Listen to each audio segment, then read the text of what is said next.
hope you're going to have an awesome day today. Arrowverse here. If you have already queued, do me a favor, hit that like and subscribe. While you're at it, go ahead, push that bell for notifications so you can get to scoop of my newest upcoming videos. It's going to be a recap and then a breakdown video.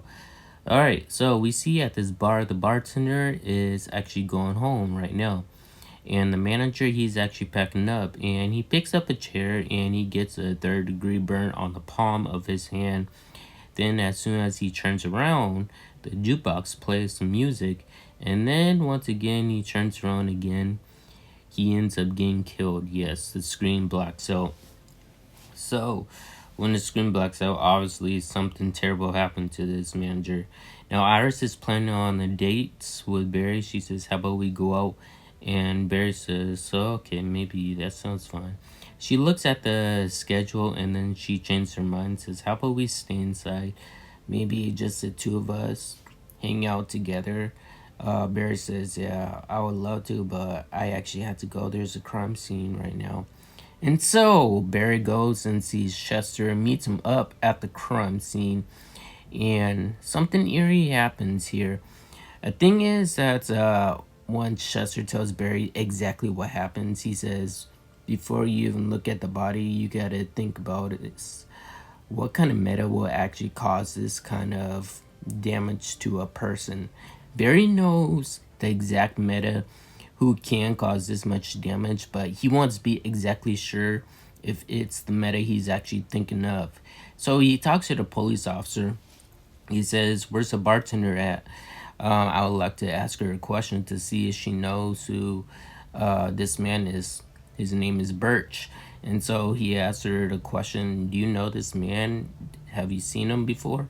And she says, yes, he had an argument with the manager at the bar. And so Chester is telling Barry, Birch is all about the cash. His agenda is not murder. He has never even murdered anyone before. But Barry says his power speaks otherwise. So Birch is actually a rent-a-cop. So right now he's with his son. But then the CCPD come and says, Birch, we have a warrant for your arrest of a homicide, murder. And as soon as they take away his son, he gets heated up, literally. He gets mad and says, give me back my son. Don't you ever take my son away from me. Barry punches him right in the stomach, and he flies right inside the fountain behind him, soaking wet, and also he's in meta handcuffs. Now this is the part where it hits Barry. He takes it to heart.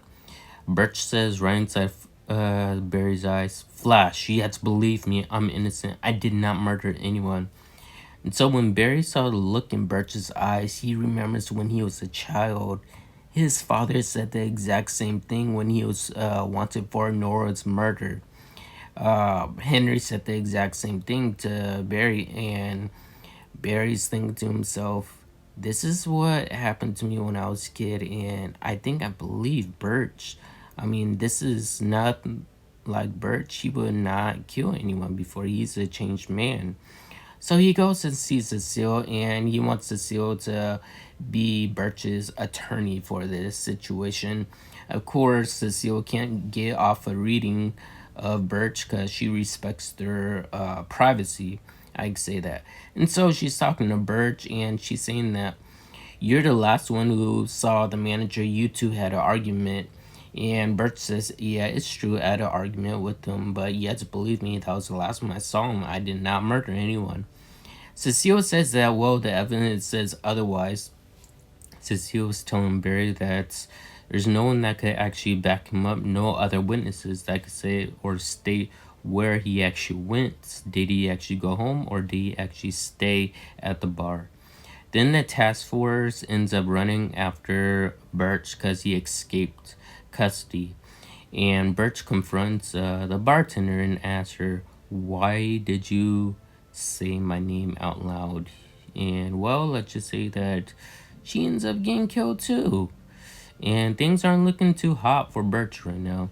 And so Team Flash are trying to find Birch wherever he is, because he does I guess you could say have an agenda of his own.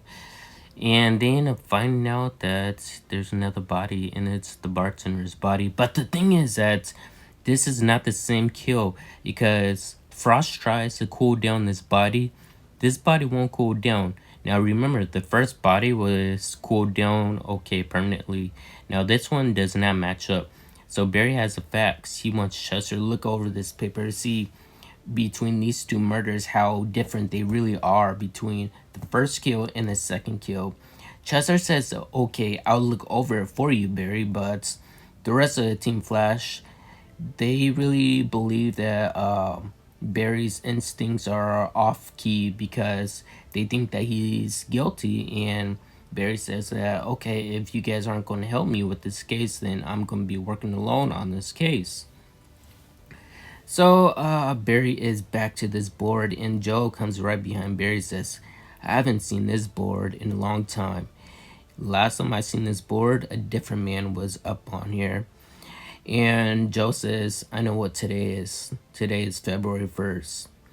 This is Henry's birthday. And Alan, he says, no, it's not just my dad's birthday, Joe. It's also a day where he got arrested for the murder of my mother. And that's what struck Barry, and that's why he actually also took this case. He does not want the kid to relive his past. Chester finally texts Barry and says that he has some, good news for him. Good news is that Birch is innocent of both murders. They do not match up his pattern systems.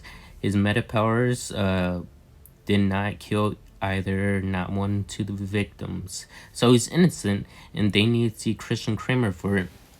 But Birch, they do not want him to do anything stupid to mess up their investigation, so he stops child services and tries to see his son. And then he gets a little heated again because they said, no, you're not going to see your son. We're going to take you back in if you even attempt to take your son away from us.